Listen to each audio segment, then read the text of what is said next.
Hello everyone, welcome back to our channel learn Nipat. आज हम पढ़ने वाले हैं क्लास 8 का science chapter number 3 synthetic fibres and plastic. कोई भी हमने पिछले पार्ट्स में क्या पढ़ चुके हैं हम कि जो भी कोई भी क्लॉथ होता है वो क्या होता है, इससे बनता है फाइबर से। हमें डिफरेंट टाइप्स ऑफ फाइबर्स होते हैं, वो कहाँ से मिलते हैं, उनके सोर्सेज क्या है। नेचुरल फाइबर्स होते हैं और आर्टिफिशियल फाइबर्स होते हैं। नेचुरल फाइबर्स में हमने पढ़ा था कि कॉटन, सिल्क, जूट, लाइनन, ये क्या है, सारे नेचुरल फाइबर्स हैं। और आर्टिफिशियल फाइबर्स का मतलब जो कि मैन ने खुद बनाए हैं, जो कि rayon, polyester, nylon and acrylic. हमने ये टाइप ऑफ सिंथेटिक फाइबर्स पढ़े थे, इनकी प्रॉपर्टीज पढ़ी थी और ये कहाँ हम यूज करते हैं। और हमने ये देखा था जो सिंथेटिक फाइबर्स होते हैं वो क्या है, इजिली मेल्ट हो जाते हैं हीटिंग से। तो इसीलिए ही सिंथेटिक फाइबर्स को हमें अवॉइड करना चाहिए। किचन में और लेबोरेटरीज में हमें सिंथेटिक फाइबर्स नहीं यूज करने चाहिए। अब कैरेक्टरिस्टिक्स क्या है सिंथेटिक फाइबर्स क्या होता है, ये इजीली एक तो ड्राई हो जाते हैं, ड्यूरेबल होते हैं और बहुत कम एक्सपेंसिव होते हैं। इसीलिए इनका ज्यादा यूज हम करने लग गए। आज के पार्ट में हम पढ़ेंगे व्हाट इज प्लास्टिक। आप देखते होंगे कि बहुत सारे प्लास्टिक्स होते हैं, जो कि प्लास्टिक के आर्टिकल्स हैं, हम यूज करते हैं एवरीडे। जैसे कि चेयर, ये मग, टॉय कार्ड, बकेट, बहुत सारी चीजें जो कि प्लास्टिक के हम डेली यूज में यूज करते हैं। ये क्या है, प्लास्टिक क्या है, किससे बनती है, ये अरेंजमेंट होती है इनकी, मतलब अरेंज करी जाती है चीजों को। या तो लीनियर वे में अरेंज करते हैं, जैसे कि एक पार्टिकल यहाँ है तो उसे लीनियर माने सीधा, स्ट्रेट। स्ट्रेट वे में पार्टिकल्स को अरेंज करा जाता है। नाउ नेक्स्ट अरेंजमेंट है cross link arrangement. Cross link में क्या है, जो एक पार्टिकल है ये किससे अरेंज हुआ है, 4 और पार्टिकल से अरेंज होगा। यहाँ पे क्या था, एक पार्टिकल बस एक से ही अरेंज था। ऐसी अरेंजमेंट को हम क्रॉस लिंक अरेंजमेंट कहेंगे। नाउ प्लास्टिक क्या होता है, ये क्या है, ये भी एक पॉलीमर है। पॉलीमर हम पढ़ चुके हैं, क्या पढ़ा था कि स्मॉल यूनिट्स होती हैं मोनोमर की, वो कंबाइंड होती है, फिर कंबाइंड होके एक लार्ज यूनिट बन जाती है जिसे हम पॉलीमर कहते हैं। प्लास्टिक है, ये भी एक पॉलीमर है जो कि सिंथेटिक फाइबर जैसा है। All plastic do not have same type of arrangement. सारे प्लास्टिक की एक तरह की अरेंजमेंट नहीं होती।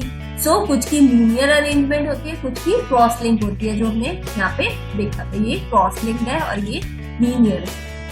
नाउ प्लास्टिक क्या है, इजिली मोल्डेबल होते हैं। मोल्डेबल का मतलब कि इजिली किसी भी शेप में हम इन्हें बदल सकते हैं। प्लास्टिक को हम रिसाइकल कर सकते हैं, मतलब फैक्ट्रीज वगैरह में ये दोबारा से, जैसे डस्टबिन हमने डाल दी, दोबारा से रिसाइकल हो जाएगी। रीयूज कर सकते हैं प्लास्टिक को, कलर मेल्ट कर सकते हैं, रोल कर सकते हैं शीट्स में या फिर वायर्स में कन्वर्ट कर सकते हैं। बहुत सारे यूजेस है, वैरायटी ऑफ यूजेस है हमारे प्लास्टिक की। अब यार पॉलिथीन बैग्स जो हम यूज करते हैं वो किससे बने होते हैं, उन्हें हम क्या कहते हैं, पॉलिथीन कहते हैं। लेकिन ये किससे बने होते हैं, पॉली प्लस इथीन। ये पॉलीथीन का एक एग्जाम्पल है, एक प्लास्टिक। क्या आप क्या कर सकते हैं, सारे प्लास्टिक को बैन कर सकते हैं? नहीं। कुछ प्लास्टिक ऐसे होते हैं जो कि इजीली बैन नहीं होते, या फिर अगर हमें उनकी कोशिश करेंगे बैन करने की तो वो क्या हो जाएंगे, ब्रेक हो जाएगी।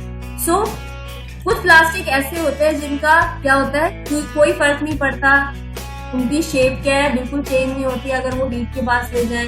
कुछ प्लास्टिक ऐसे होते हैं जो कि चेंज हो जाते हैं। ऐसे प्लास्टिक जो कि डिफॉर्म हो जाते हैं इजीली हीटिंग से, या फिर इजीली बेंड कर सकते हैं हम, ऐसे प्लास्टिक को हम थर्मोप्लास्टिक कहते हैं।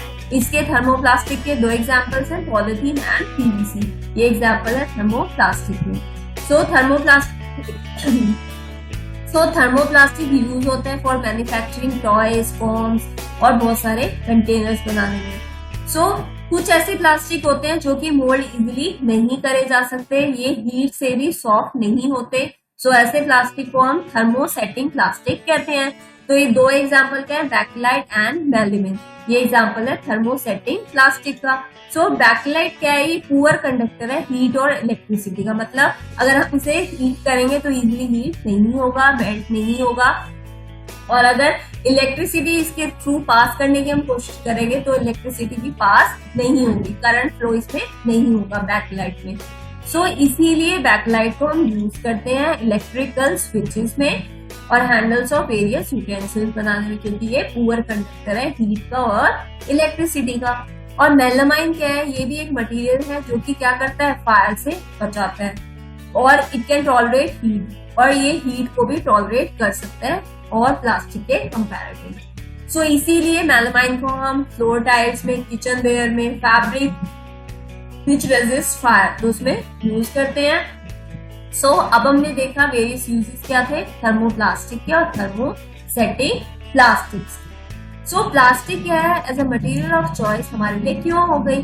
सो आपने देखा होगा कि हम फूड स्टोर करने के लिए भी प्लास्टिक का यूज करते हैं, पिकल्स भी रख लेते हैं, ड्राई फ्रूट रखते हैं, वाटर, मिल्क एक्सेट्रा। सो प्लास्टिक को हम क्यों यूज करने लगे, क्योंकि जो और चीजें थी और मटेरियल्स थे, जो मेटल्स थे, अगर फूड रखेंगे, पिकल रखेंगे तो वो क्या होगा, मेटल के साथ रिएक्शन कर देता है, कुछ केमिकल बना देता है, तो ये वो क्या हमारा फूड को खराब कर देता है। तो ये प्लास्टिक क्या है, ये रिएक्टिव नहीं है, किसी के साथ रिएक्शन नहीं करते, तो इसीलिए हम क्या है प्लास्टिक को ज्यादा यूज करने लग गए।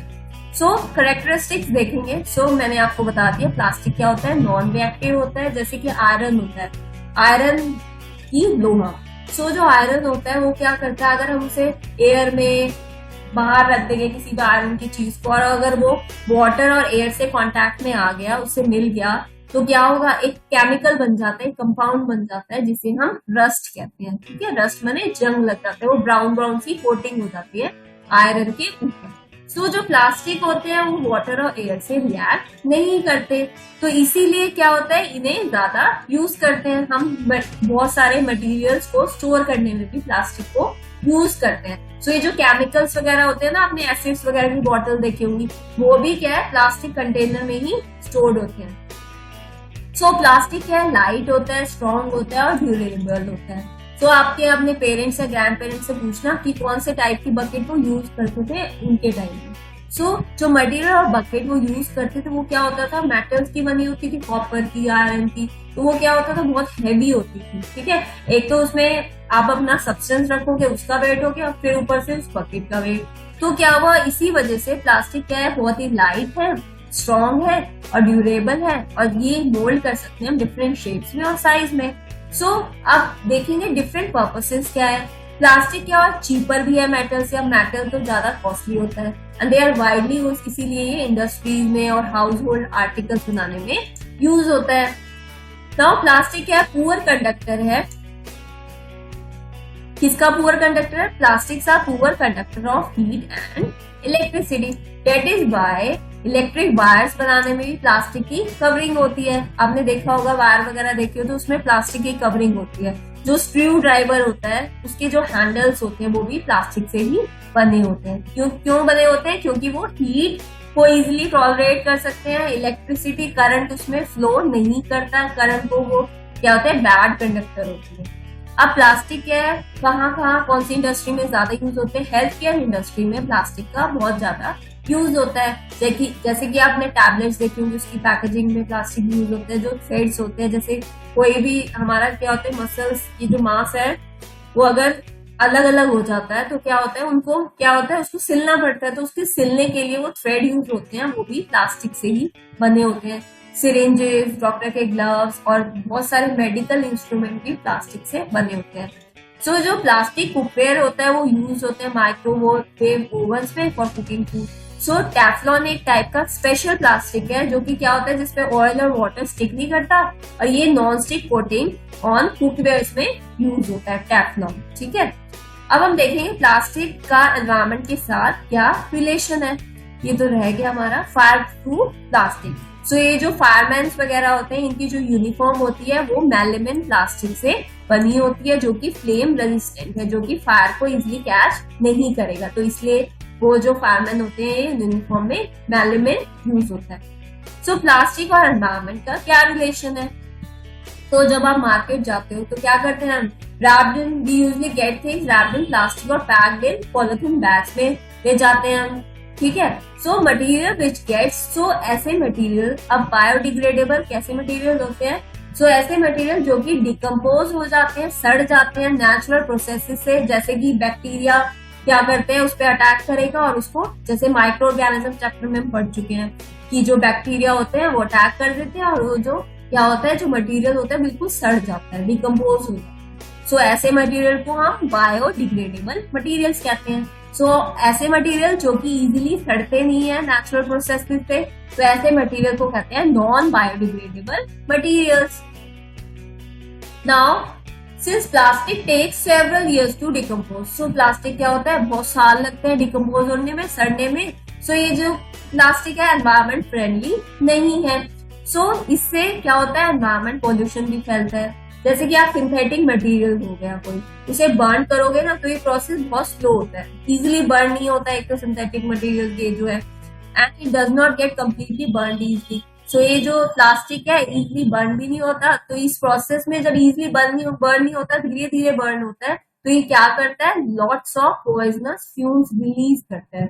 बहुत जहरीले फ्यूम्स होते हैं जो कि एटमॉस्फेयर में फैला देता है, तो इससे क्या होता है, एयर पॉल्यूशन हो जाता है।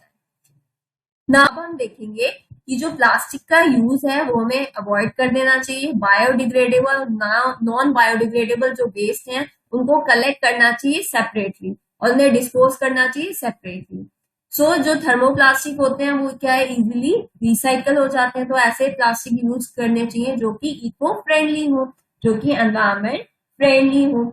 नाउ अब ये 5R प्रिंसिपल्स क्या है, पहला है रिड्यूस। रिड्यूस का मतलब जैसे कि हमें इनका यूज कम करना चाहिए, जैसे कि इलेक्ट्रिसिटी सेव करो, वाटर सेव करो, तो ये हम क्या कर रहे हैं, रिड्यूस कर रहे हैं। रीयूज मतलब कि हमने पेपर क्या करा, यूज करा फिर थ्रो कर दिया, तो ऐसा नहीं होना चाहिए, पेपर को रीयूज कर सकते हैं। प्लास्टिक बॉटल भी यूज हो सकती है अगेन एंड अगेन। हम क्या पॉलिथीन बैग्स अपने साथ ले जा सकते हैं जब हम मार्केट में जाएं, तो फिर उसी एक ही पॉलिथीन बैग में हम बहुत सारा सामान ला सकते हैं, तो ये क्या हो गया, रीयूज हो गया। अब रिसाइकल, रिसाइकल का मतलब है जैसे कि हम ऐसे टाइप की प्लास्टिक्स यूज करें जो कि रिसाइकल हो सके, फैक्ट्रीज वगैरह में से दोबारा उसी मटेरियल में कन्वर्ट हो जाए। नाउ रिकवर का मतलब है कि हम वेस्ट को कन्वर्ट कर दें रिसोर्सेज में, जैसे कि प्लास्टिक बॉटल्स, जैसे जो वेस्ट प्लास्टिक बॉटल्स हैं उनको हम क्या कर सकते हैं, उनके यूज से हम बोट्स बना सकते हैं, तो ये क्या हो गया, रिकवर करना। और रिफ्यूज, रिफ्यूज का मतलब है कि हमें क्या करना चाहिए, मतलब से no to products which are harmful to environment. So ऐसे प्रोडक्ट्स को हमें नो करना चाहिए, रिफ्यूज करना चाहिए जो कि एनवायरमेंट फ्रेंडली नहीं है, एनवायरमेंट के लिए अच्छे नहीं है। तो हमने देखा प्लास्टिक है एनवायरमेंट के लिए कि एयर पॉल्यूशन फैलाता है और इजिली डिकम्पोज नहीं होता, तो इसलिए एनवायरमेंट के लिए अच्छा नहीं है। सो इसलिए हमें प्लास्टिक बैग्स को थ्रो नहीं करना चाहिए वाटर बॉडीज जैसे सी वगैरह, रिवर वगैरह में थ्रो नहीं करना चाहिए, ना ही रोड पे, क्योंकि ये इजीली डिकम्पोज नहीं होते। हमें अपने साथ जब भी हम शॉपिंग करने जाए कॉटन के कैरी बैग्स या फिर जूट के बैग्स ले जाने चाहिए। हमें प्लास्टिक मटेरियल्स का यूज कम से कम करना चाहिए, जैसे लंच बॉक्स वगैरह में हमें प्लास्टिक का लंच नहीं ले जाना चाहिए, स्टील लंच बॉक्स उसके वजह से यूज कर देना चाहिए। सो आज हमारा सिंथेटिक फाइबर्स चैप्टर कंप्लीट हो चुका है। सो अगर आपको वीडियो अच्छा लगा तो please like, share and subscribe.